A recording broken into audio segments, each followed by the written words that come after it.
This is Mike Riston, and I wanted to very briefly walk you through my photo editing, culling, and processing workflow. I do that using two pieces of software, a little non-traditional, not in the Adobe Lightroom ecosystem, as it were. I use Photo Mechanics 6, which is this bit of software right here, and DxO Photolab 7, which is this one right here. So I'm going to step you through kind of cradle to grave how I ingest photos, how I select, delete, remove, keyword, tag, and ultimately process and export my photos. And I will try to do it as quickly as possible. So this is an incredibly robust piece of software. Both of them are, honestly. And I want to be as comprehensive as I can be, but I also want to be mindful that no one wants to watch a 45-minute processing YouTube video. It's not very fun. So I'm going to start off with Photo Mechanic. This is a great piece of software. I think it's moving to subscription based pretty soon. So if you buy it now while it's non-subscription based, you'll have a perpetual license. I don't know what I'm going to do if it moves to a subscription and they don't support this anymore, but let's not worry about things that are outside of our control right now. We'll look at Photo Mechanic as it exists today. So before we get into how it works, what I want to show you is how to set it up to work in a way that's best for you. So up here you have your very conventional ribbon of tools right there, and we're actually going to start with the one that I just clicked, which is Preferences. So again, Photo Mechanics 6, and you go to Preferences. On the General tab here, which is the first one you will see when it first opens up, is where you're going to define what the software does on startup, what happens when you insert a card, whether it's CF or SD or whatever, and then what color class or star ranking system it is that you want to use, and what each keyboard hotkey is what color it's going to assign. So you'll see that on startup, mine opens a blank empty contact sheet.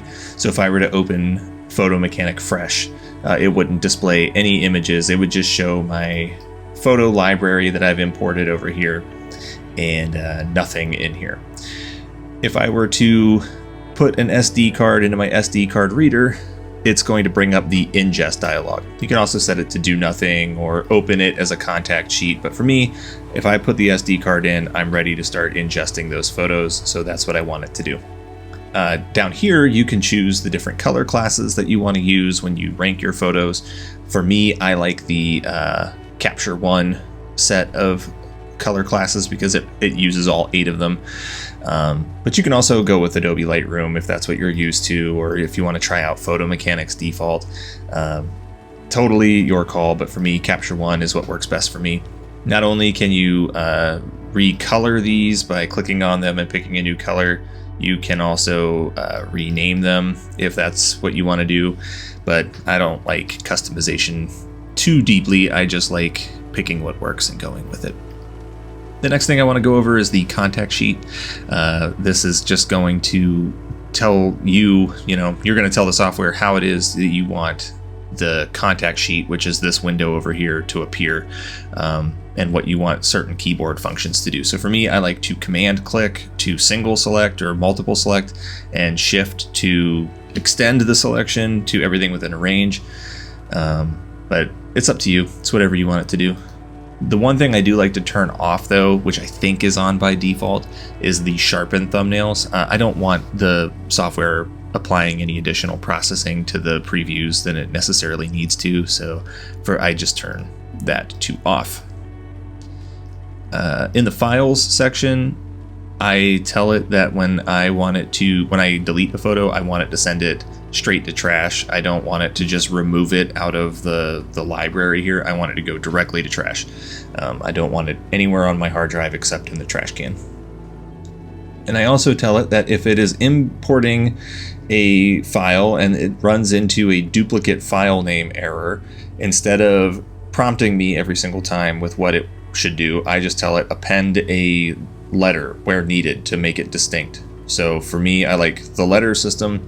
I think that's the default, but if it isn't, that's what I use. You also have a couple different options you can choose from, but that's the one that works for me. Launching, this is where you're going to tell the software what app it is you like to edit in, or process in rather, because we do our editing in Photolab. We're going to do our processing in a pixel manipulator of some kind. So for me, I use Photolab 7, but you could also choose whatever it is, whatever software it is, On1 or Affinity or whatever. You can use it there. If you're also into editing movies and you're pulling those in, you can choose a video editor. So for me, I am ridiculously old school, and I will probably pick something like, where's iMovie? Is iMovie in here? I don't know why I have everything sorted by date instead of name. Yeah, so I'm going to tell it when I edit a movie or a video, I want it to open in iMovie because I am basic.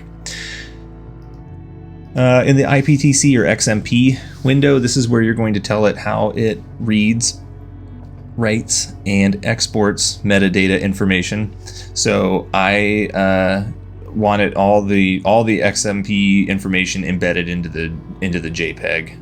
And if I'm doing RAW editing, I also want that information embedded into the RAW, and I want it exported as an XMP. I'm not sure what the defaults here look like, but you can set them up in a way that looks good for you. For the preview, this is where I think I do my most, I constantly come back to this to just make sure that everything is exactly the way that I want it to be. I want it to enlarge photos. I really don't care about these other ones. I think those are just on by default. And again, I want to tell it I don't want it sharpening previews. That just takes too much time rendering the image. But what I do want it to do is whenever I add a tag or update the image's color class or change the rating in the preview, which is when you double click on an image and it makes it bigger and brings it up for you to really look at, then it will automatically move on to the next photo, so I can do the same there. And so what that ends up meaning for me is if I'm looking at a photo and I want to get rid of it and I click the toggle button to mark it as delete, it will move to the next one immediately. It won't wait for me to click to the next one. It just auto advances. Very useful, very helpful in saving time.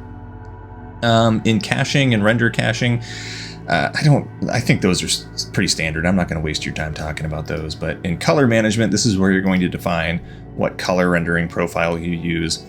For me, it's just sRGB because that's the color profile I shoot in, and it's how I want my photos displayed on the web.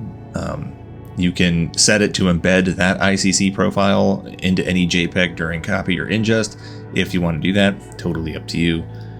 In GPS, you can define whether you want your units measured in miles, kilometers, or nautical miles, how you want your GPS latitude, longitude set up, and then what language you want the reverse geocoding to occur in. You would think that maybe under accessibility, it's going to have, just your standard accessibility, text size, colors, and that's true. But the other thing that it has in here that I think probably could move, but I'm not a programmer or designer, so I don't know, is the single key shortcut option. And so when it's talking about single key, what it means here is your numpad from 1 to 8. And so you'll see that it has two choices. The first one is if you use 0 through 8, it's going to set the color class of the image, meaning whether it's, it gets a red flag or a green flag or yellow flag. And then 0 through 5, if you choose that one, sets the star rating of the image. I actually generally like to use the color class over the star rating, just because, again, I'm very visual and I don't want to, I can look at a color and it immediately tells me what my thought process is for that photo, whether I want to keep it, whether it's like just sentimental and it is not something that's intended for publication. But 0 through 8. And that is going to correspond, if we go all the way back here to general, to these color values up here, 1 through 8, whether it's red or orange or yellow or whatever the case may be. So that's it. So now that we've got that set, we can jump back into our contact sheet. And I'm going to be working with a very specific set of photos here. And to start with, I'm actually going to show you the culling feature, which I have some kind of throwaway images here that we'll work through to show you how the culling works. So start with, here's some pictures of cats and windows, which we are going to either pick or delete. So the shortcut that I use to toggle the photo or select the photo is the T key. So if I press the T key, you're going to see that it automatically advances, and it added a little check mark right here. That means that I've selected that photo. Now, I'm not selecting that photo because I want to keep it. I'm selecting that photo because when I'm done culling, I want to very quickly select, group all of those selected photos and kick them to the trash can. That's my thought process. So I don't like this one. You see the cat. It's got this interesting background, but it's not my favorite photo, and the cat's not really looking at the screen. So delete. This one's a little better. Maybe I'll work with this one. So I'll give it a 3 rating. And you'll see that it just threw a yellow flag on it. And for me, that personally means I'm looking to work with it. This one is, again, interesting. The cat standing up. It's got this rainbow background, but the window's all smudgy and I can't see its face. So no thank you. I can work with this one. Not interested. Not good. Kind of interesting. Maybe I'll work with that one, and maybe I'll work with that one. And so I'm not going to go through my entire library here, but what I am going to do now is hit escape to get out of that window, and I'm going to hit Command T, and now Photolab has selected all of the photos that I originally had toggled with the T key, and it's added, it's selected them, it's grouped them. So now I'm going to hit Command Backspace, and it's going to say, hey, you sure you want to delete these? And the answer is yes, get rid of them. And now, boom, they're out of the system. All that's left are these yellow flagged ones, which I'm looking to edit or work with. Now, I don't actually want to edit or work with these photos because I have a different photo picked out that I want to work with that shows the how powerful DxO Photolab is. So I'm actually going to come to this one right here. And I'm going to launch this in Photolab, and to do that, I'm just going to press E. And actually, before I launch this in Photolab, let me just double check and make sure this is geotagged, because I like having geotagging set for my photos. I like to know where I took it. So to do that, I'm going to hit Set GPS Coordinates. It's going to bring up this map. I think it has the last location that I geotagged, which is the Enoch Pratt Free Library downtown. You can type in an address or a place marker or a location name, and it'll zip you there. So you're not beholden to just what's on the, you can type anything in there and it'll take you there. Or you can click and drag the map, and you'll note that the little pin moves around.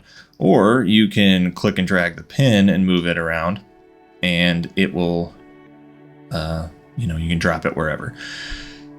What you would normally do is click accept and then hit apply, and it would set you can see over here on the left that there's geocoordinates already set for this photo. So I did geotag it. I think I actually had the GPS turned on for the 6D.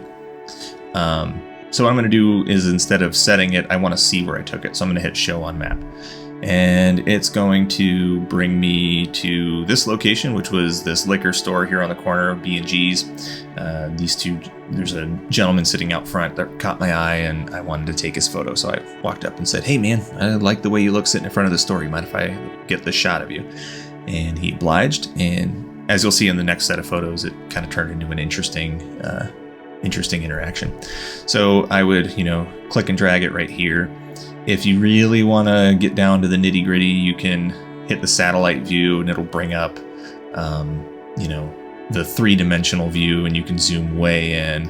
And if I wanted to get so particular about this, I could just, pop it there, hit accept, and hit apply. And now you'll see that this has updated with the new geotag information. Now let's say that there were no images in here and I wanted to ingest. And then I promise we'll get to the processing phase. But what I would do is I would put my SD card into the computer. It would bring up the ingest menu, which is appearing shortly. My computer's giving me the pinwheel. Apparently I'm asking it to do too much. But there we go. So the ingest menu appears. And then what you would do is your SD card or CF card or whatever the case may be shows up in this little path. You click on it, and then you can pick where you want it to go. So for me, I have this path that I want it to go to. And then I can use variables to define folders and subfolders within that path based on a litany of different options. So if you click this variables dialog right here, this pops up, and you can pick from all kinds of different variables. If you click lens type, you could import and ingest your photos into folders sorted based off the type of lens you used or the model of the camera that you used. For me, I like the year 4, which if we come down here, you'll see that these aren't necessarily strictly organized by alphabetically, where they fall in the alphabet, but rather by groupings of like time, camera, IPTC information. And so for me, you come over here to time, and if you scroll down, you'll find year 4, and it'll show you the capture year according to the camera or file creation time. So for 2024, obviously it'll be 2024. Put a slash in there to indicate I want a subfolder, and then that subfolder is going to be month 0. So if you scroll up and you find month 0, that tells you that it's going to capture the month 0 padded, meaning, if it's January and the month number is 1, it's just going to append a 0 to the beginning of it. And then if it's a 2-digit month like October, it's just going to be 10. And this just helps me keep it in sorted descending order, 1, 2, 3, 4, or actually I guess that's ascending order. And you won't end up with that wonderful file system quirk that would be 1, 1, 0, 1, 1, 1, 2, and then 2, which would give you January, October, November, December, February. You really, for me, I just wanted to show up in chronological order. Now you can also do month name, and it'll ingest it based on the name of the month. But again, the months aren't necessarily organized alphabetically, so I'd rather just stick with that. Now you can also set it to rename your rename on ingest, so that you aren't just getting IMG underscore and then whatever. I have mine set up so that it ingests and it gives the file name, the year 4, the month, and then the day, so that they stay sorted in chronological order. And then I also further break it down and I put the 24-hour time, the minute, and the second, and then I append the model name at the end of it. So by model, I mean the camera model, and that means that if I shot with the Ricoh GR3 and the Canon 6D at the same time, they'll all show up interchanged based on the time that the photo was taken, and the differentiator at the end of the file name, the camera model, is going to tell me what I was using. I know a lot of photographers don't think that way, but I'm very, I'm data-driven, data-oriented. I think of things in terms of data sorting, and that's what works for me. I don't think of my projects in terms of themes or groups or, any of that. I think of my projects in terms of time, when I was shooting, where I was when I was shooting. And so that's why I like to geotag my photos and then make sure that they're all sorted by time. And then you would just click ingest and it would draw all those photos over. Now let's get to processing. So I'm going to click E, and it's going to pop this photo up over here into my editing window, my processing window. Now this is how the photo looks straight in DxO Photo Lab. And if you heard a thunk, that was just my wonderful dog is running into things. So you're not going to get this raw authenticity with other content creators, let me tell you that. There's nothing falling down with, do I even follow any content creators? Probably not. I'm as original as it gets, man. I'm as real as it gets. So yeah, dogs knocking things over. Anyway, so you're gonna see this as it came out of the camera and as DxO rendered it. I like the default DxO rendering on ingest. It's going to apply its neutral color profile. Sometimes you will also find, actually wait, no, this one has already been edited. I take it back. That's an authentic moment. This is what it looks like as it comes in from camera. This is the standard color rendering. I like it. It's colorful. It's not too colorful. The colors are very neutral and pleasing.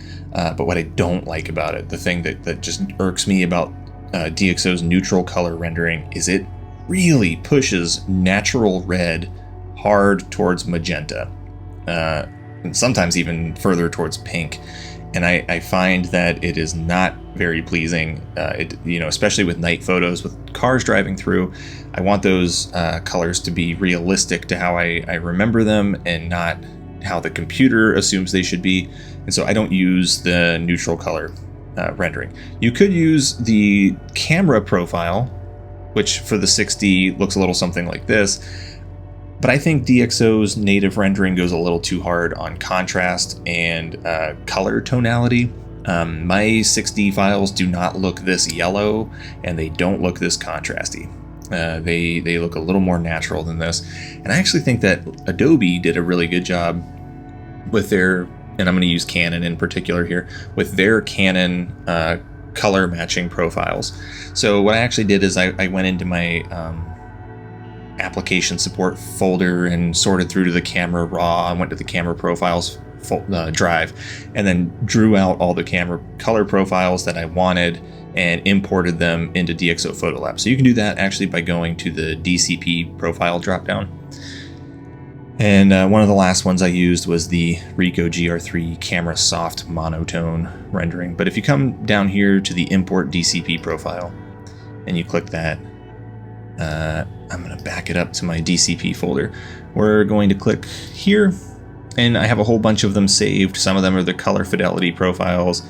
I think this might have come from Raw Therapy. And then here are the Adobe standard color matching profiles. And for my use, I like the camera standard rendering. So I'm going to actually use that. Now, I think this is a good start, but I still think it's a little too saturated. I don't like the way this is going to, it's just too many clashing colors. So let's walk through how I approach processing. And the first thing I like to do is I like to set the color rendering. That just gives me a good start. You have this DCP curve that you can choose between Adobe and DxO. If you choose the DxO rendering, it's really dark. Like I said, they really favor contrast. And I think the gamma is just too dark. So I go with Adobe. It's a little lighter, gives it a little more detail. But you do what works best for you.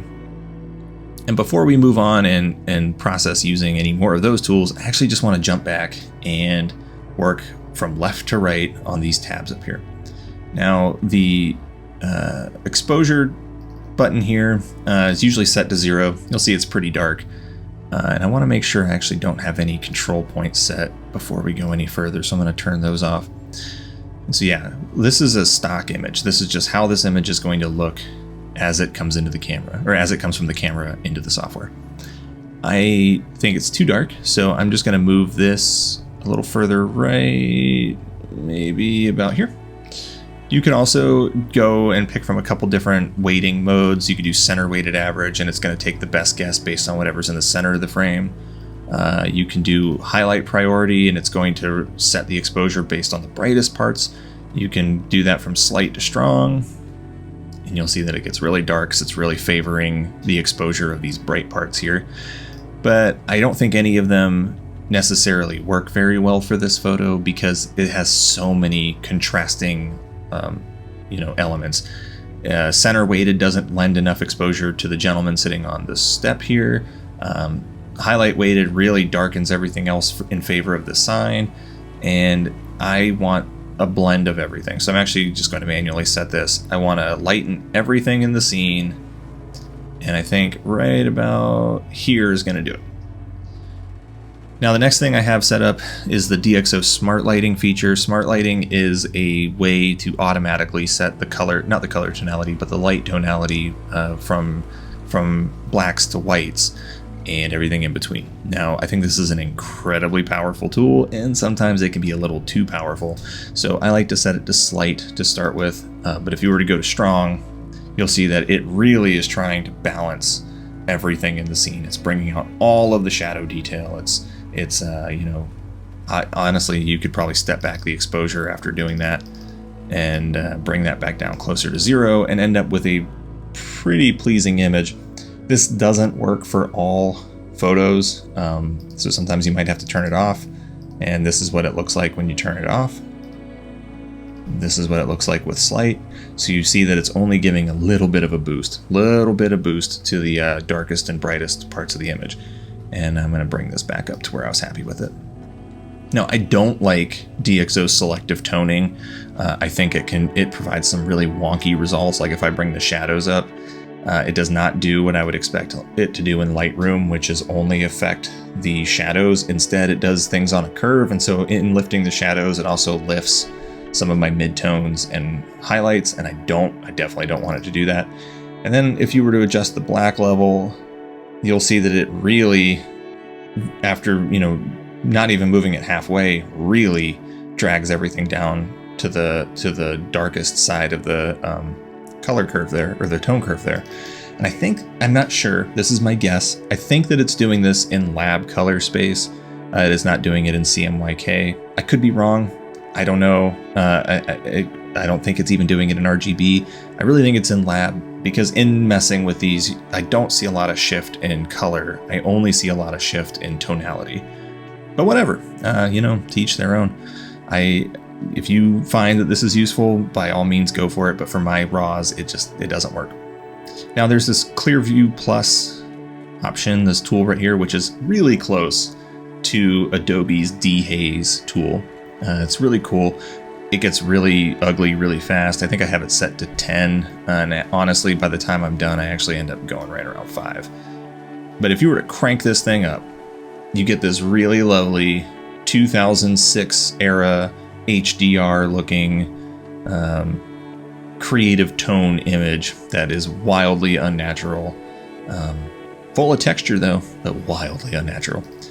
So DxO is going to want to set it to 50 by default. So if you double click it and it resets the default, it goes to 50. I think it's too much. I want this somewhere between 10 and 5. So we'll go with 10 for now. And if we were to zoom in on his face here, and actually let's go a little bit closer. There we go. If we were to zoom in on his face and drag this down to 4, you'll see that a little bit of detail in his skin still remains.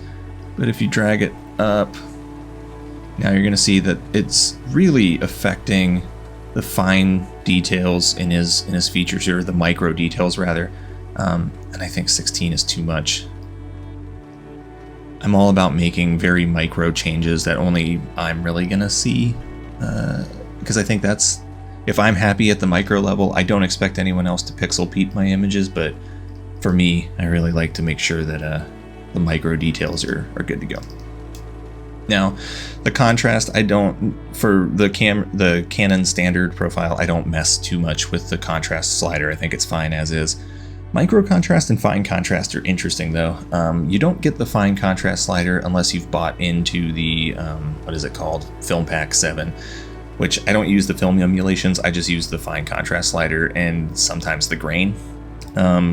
So fine contrast, if we open up the little help menu here, will tell you micro contrast enhances or softens very small details.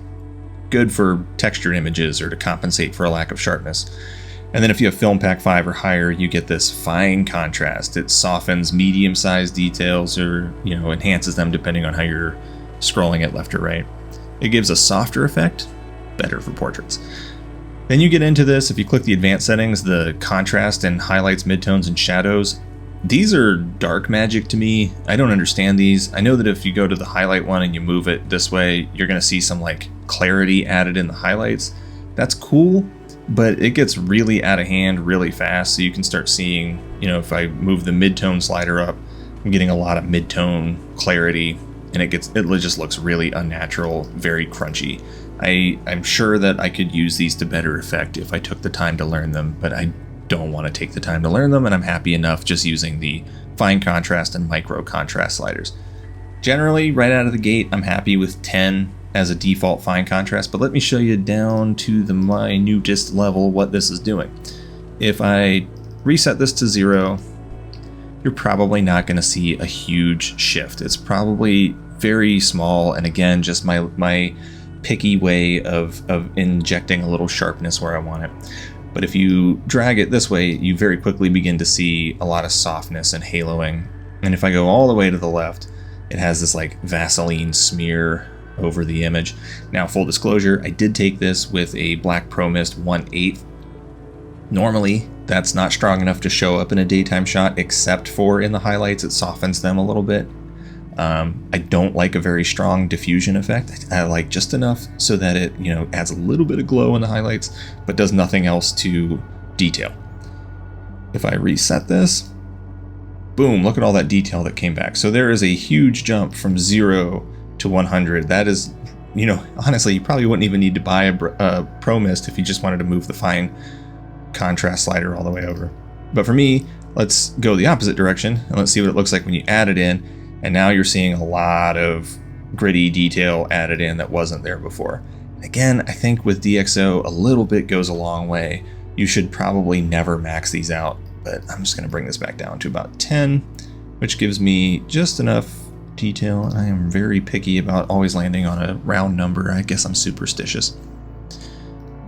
Yeah, cool. I don't use tone curves, too complicated for me. I leave vignetting at 100% and I just let the software figure out the vignetting situation. DxO is renowned for their image correction tools, so I'm gonna let the experts do what experts do. Let's move into color processing here. So I'm happy enough with the white balance. There is this option to edit in a wide gamut or the classic gamut.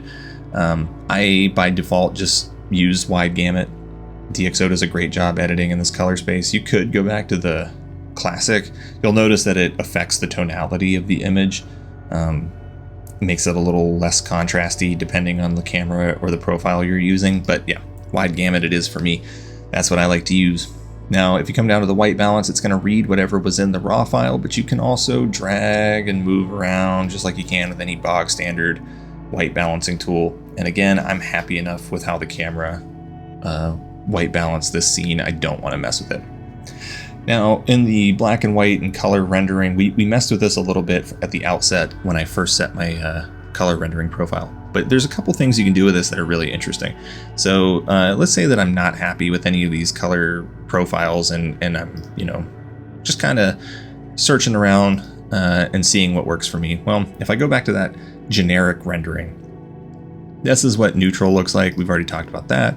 This is what the DxO rendering looks like. We've talked about that. But then it has these other ones like vibrant, which is basically just neutral with the vibrancy slider turned up. Vivid, which is, neutral with some shadow detail opened up and a bunch of saturation pumped in. This natural, which is increased contrast, reduced saturation. These various portrait ones, which are nice, but I still can't get over the fact that they shift red to pink so much. And they're fine. They're good starting points. And especially good if you don't want to mess around with your camera too much. But what's interesting is you can come down to this camera body drop down and it has all of the different renderings that DxO has built for its numerous different profiled bodies. So if I want my 6D image to look kind of like it was shot with a Leica M or a Leica Q, let's go with the ME or the M9. You can click that and it's going to apply the Leica color rendering, quote unquote, their approximation. And it's cool. It lets you mess around with a bunch of different things. You can get this old school Nikon D40 look. You can, grab the Hasselblad CFV, and you can pick all of these different camera body approximations that DxO has built and apply them to any one of your raw files. Really cool. I've never messed around with this very much because I'm just happy enough with the Canon standard rendering that Adobe does. Now, if you're a Fuji shooter, you can come down here to the digital film selection, and this is where you can select from your various different film sims that are baked into the Fuji platform. So, here it is with classic Chrome applied if you wanted to do that. Again, I've not messed around with these too much because I like Canon standard. It's just kind of how I see the world. If you have Film Pack, you can also pick from these, film emulation looks. I'm going to be really honest with you. I don't know that I think any of these look particularly filmic. But if you're into that, cool. Like here's their Provia. You get some color shifting and tonality and funkiness that comes along with film simulation. But for me, I'm just going to come right back down to my, Canon standard. Really boring. Now, if you wanted to apply black and white, you can just click this black and white profile here. And this is its neutral black and white rendering. You can do a faded black and white look. You can do a strong black and white look. I think balanced is pretty decent. But for me, I just like good old Canon standard. Now, because I click around this so much and have, I don't like clicking drop downs. I've actually built a preset over here that applies all of my favorite edits to the photo. And so if I click this, it's going to do all the things that I want it to do. It applies Canon standard. It applies this little film LUT lookup table thing that I like at this very low level. And I'll talk a bit about all of this in just a minute. After you've set the color rendering profile, there's this nice protected saturation color slider that you can move around. And what this is doing is it's, as you move it to the right, it's desaturating out of gamut colors. So if you click the magic wand and you set it to auto, it's going to detect any out of gamut colors and automatically desaturate them until they are in gamut. And as for this one, everything's good.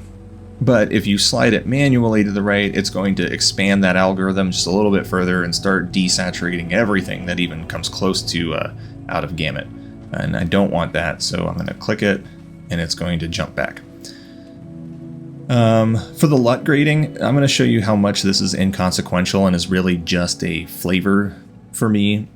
These are the &P profiles. I'll put the link in the description, but for like $5 you can pick up a couple of these, and they emulate different film stocks supposedly.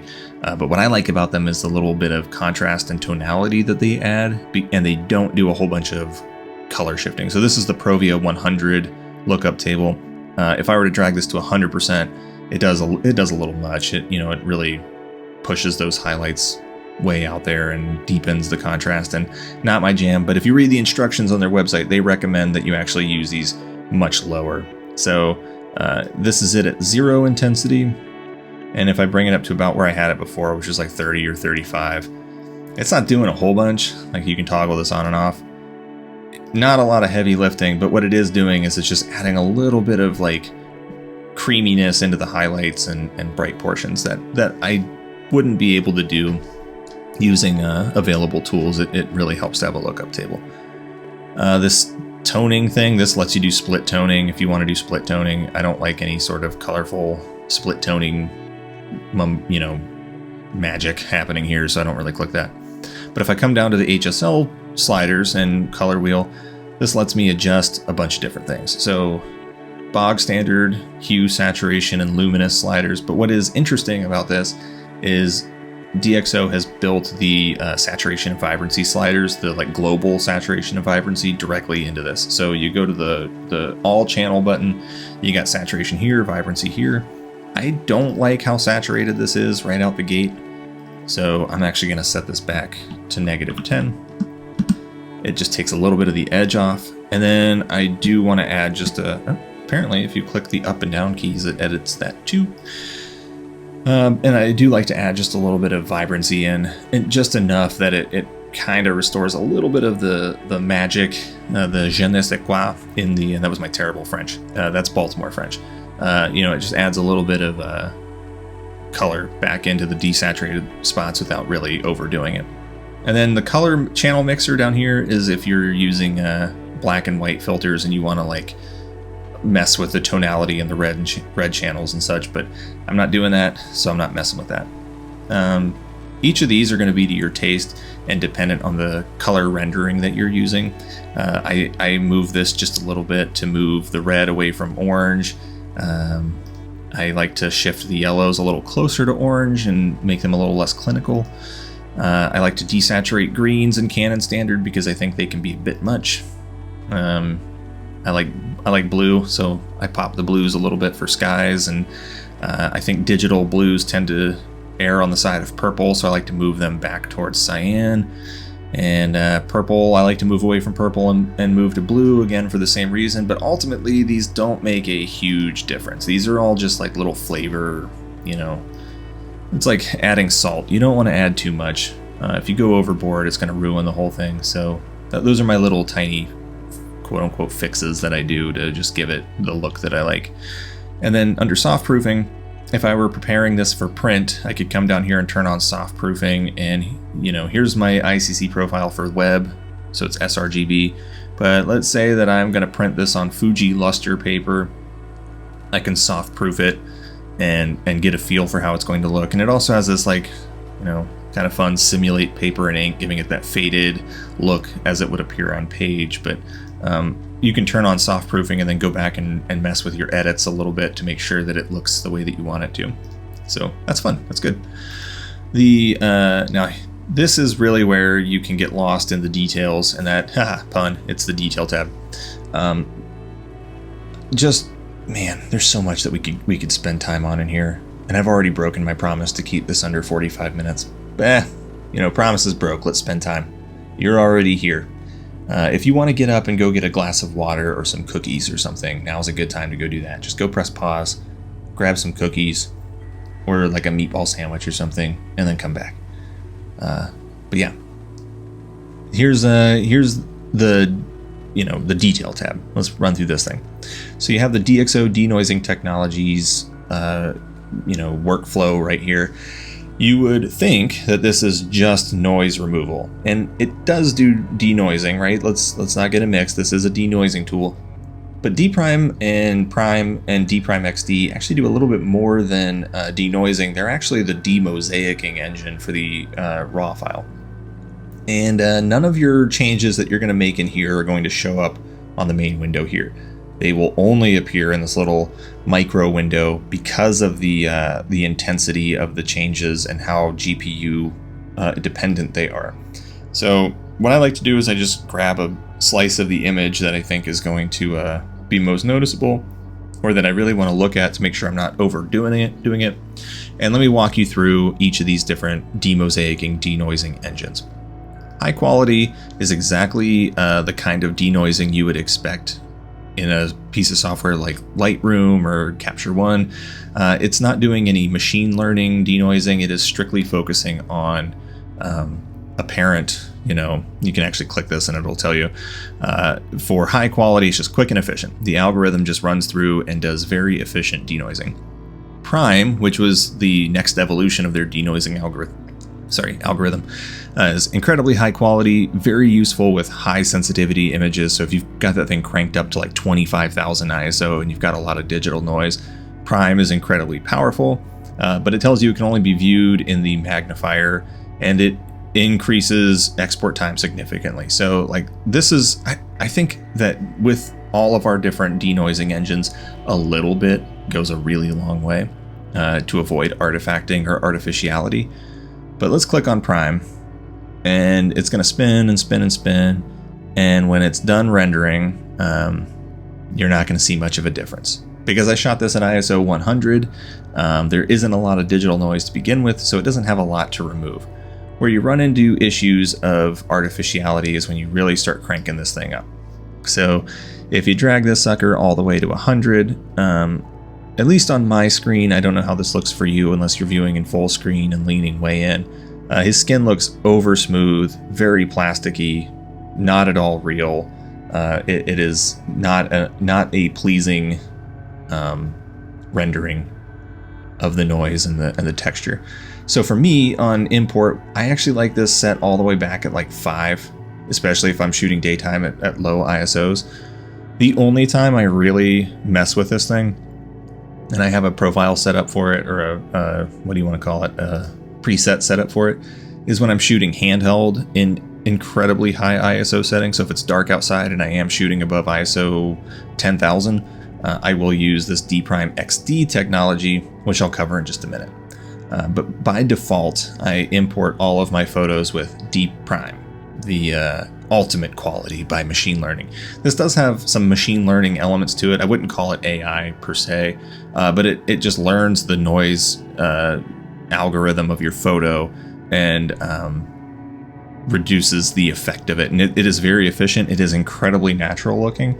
And if you read down here, it says it's the best quality based on deep learning, renders high detailed images specifically at high sensitivity. So it actually scales off at lower ISOs. So if I'm shooting down here at ISO 100, it's hardly doing anything except in areas where I've, dragged up exposure or lifted shadows and it's introducing noise. It's going to get rid of that, but it isn't necessarily going to overly smooth the skin. So you have a lot of latitude to move this around.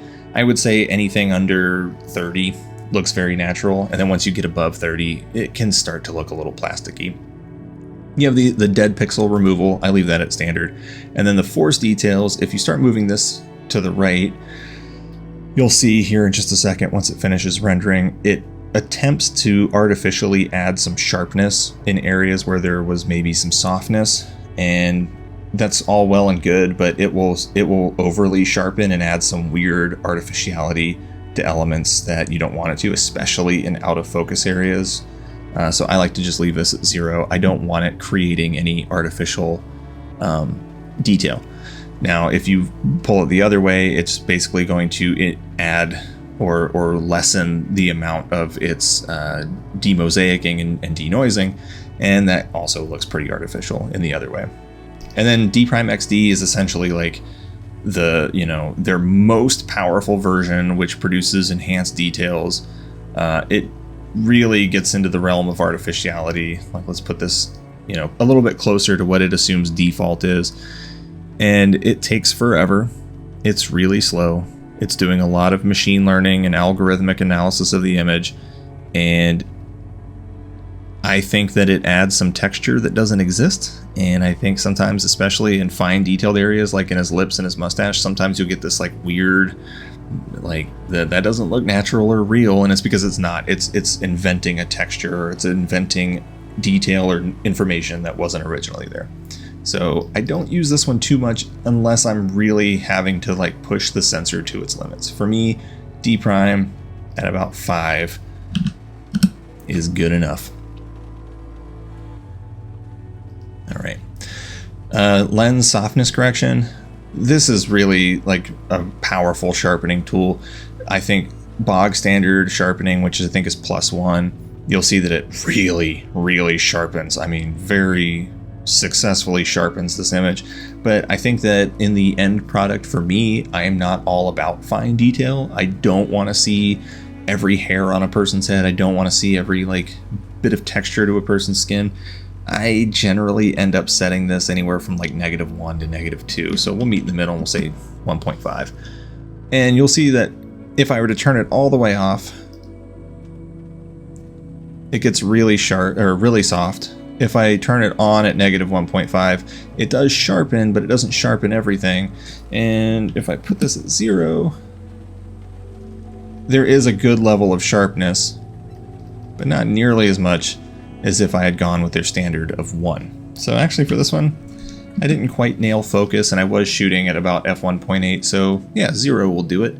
That gives me some sharpness, it gives me some detail, but it doesn't look fake. Chromatic aberration is just a set it and forget it type of thing. So I turn it on, hit lateral chromatic aberration, and leave it alone. I literally never mess with that. In the geometry tab here, I don't mess with focal length or focal distance. If I were to click crop, I have a bunch of different, aspect ratios that I can choose from. If I click horizon, it's going to automatically straighten or try to straighten. You can, drag the slider. You can use the level tool and say, oh, well, I want this door frame to be straight.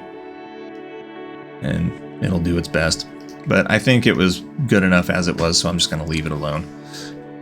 Unlike other software, if you were to drag this and you don't have crop turned on, you are going to end up with these black borders, black edges there. So you have to have crop turned on in order for it to automatically crop down.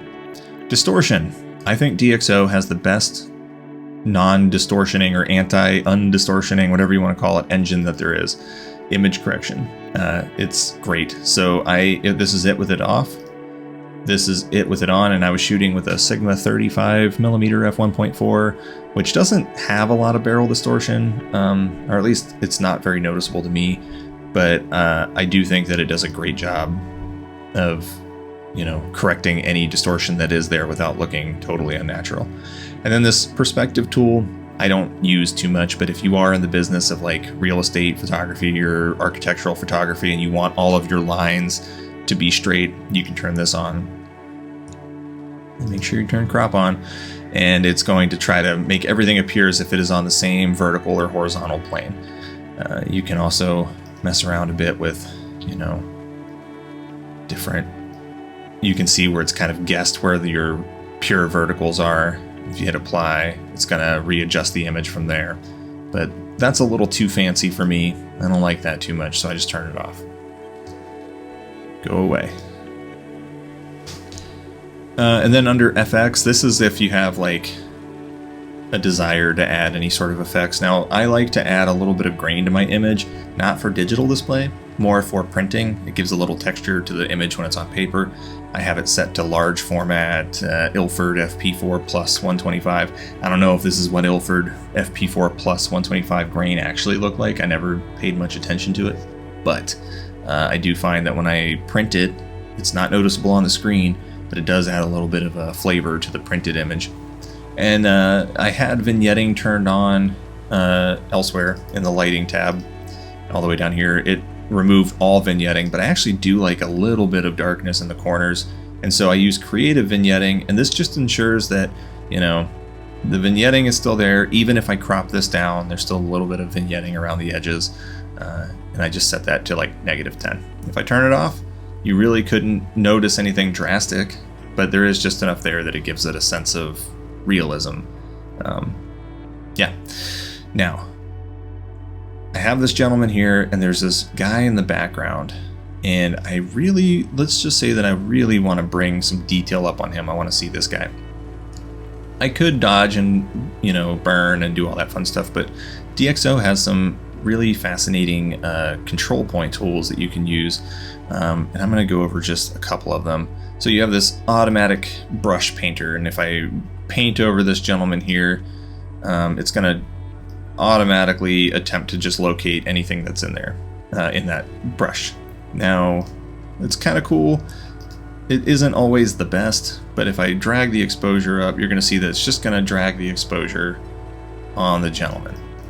And that's not what I'm interested in, so let's delete that. What I want to do is get a more natural effect, and the way that I'm going to do that is by using this control point.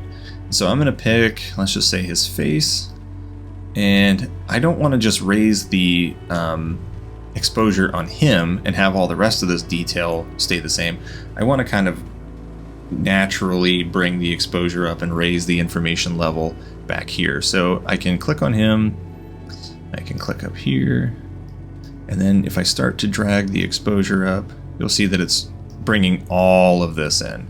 Now, it did also bring some of the exposure up on his hair and his forehead, so if you click this negative button here and you click right here, you'll see I can just bring this down and resize it to fit him. And now all of this background information has been brightened, and I have told it to not apply it to his head.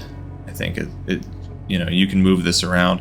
You'll find that if you move this and put it on his shirt, it's going to favor the detail in the shirt more. If I place it on his face, it's going to favor his face more. And that's it off. That's it on. Very natural looking, and it doesn't take a lot of work to do.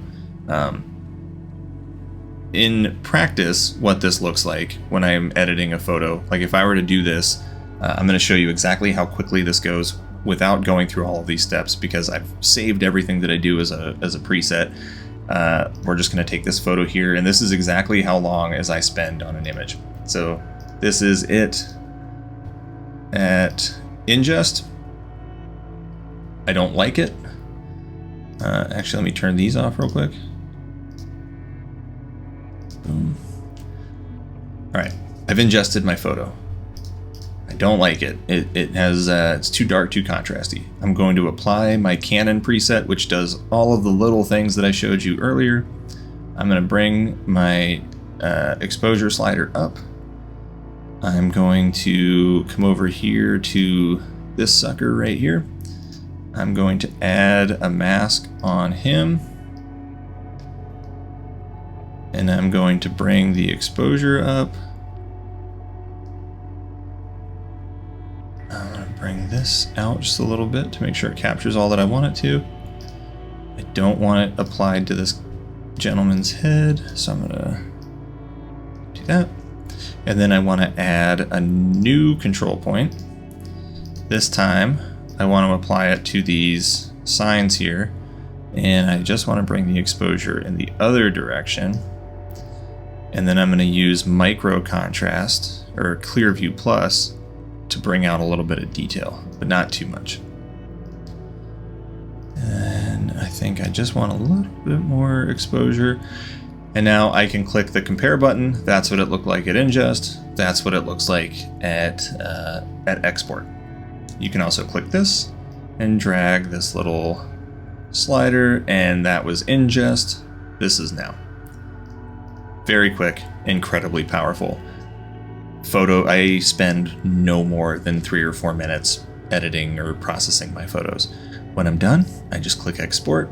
I have it set to export as a 100% full size, full quality JPEG right to this folder on my desktop called Pics. And then I have a web setting right here that exports it at a web size, so it resizes it on the longest side to 2500 using bicubic interpolation at 100%.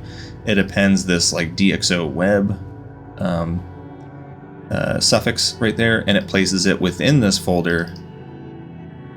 In this, there will be a web folder up there if I were to do it. So let's export, and I'm going to show you how long this takes.